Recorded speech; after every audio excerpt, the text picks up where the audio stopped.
On n'était pas vraiment liés. Laura Smith se confie sur sa relation avec son frère David Hallyday. Au cours de l'émission La vie secrète des chansons diffusée ce vendredi 16 juin sur France 3, Laura Smith évoque sa relation avec son aîné David Hallyday. La comédienne confie un éloignement de plusieurs années et des liens distendus qui se sont finalement resserrés avec le temps, la musique et la mort de leur paternel Johnny Hallyday.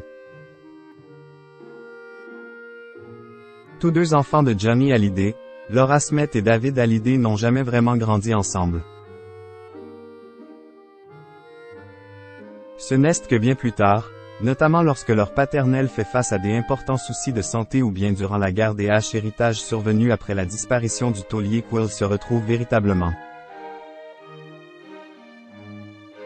Pour rappel, David Hallyday est né en août 1966 des premiers amours du chanteur avec la star des YE S Sylvie Vartan, tandis que Laura Smith est née en novembre 1983 de la relation du rocker avec Nathalie Baye.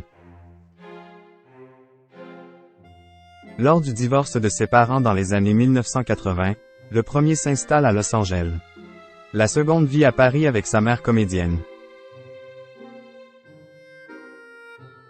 Cette distance longue de plusieurs années avec son aîné, Laura Smith l'évoque dans l'émission La vie secrète des chansons, diffusée ce vendredi 16 juin sur France 3.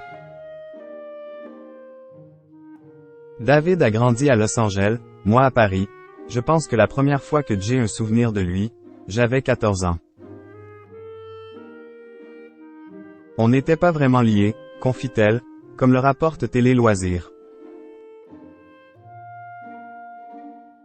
C'est en 2009, alors que leur père est hospitalisé, que Laura Smith et David Hallyday signent leur retrouvaille avec le duo On se fait peur, paru un an plus tard. Une rencontre musicale qui leur permet de tisser des liens longtemps laissés de côté, tels que l'indique la chanteuse.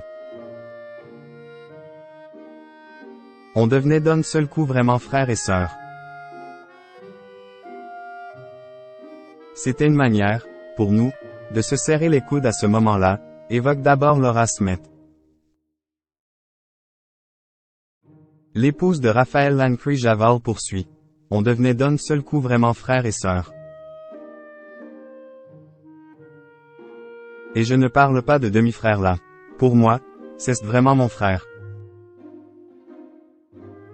Une collaboration qui s'apparente alors à un symbole de la fraternité retrouvée, un lien créé grâce à cette chanson et qui se révélera être une véritable force au moment du décès de leur père, 7 ans plus tard, selon le musicien André Manoukian, interrogé dans le documentaire.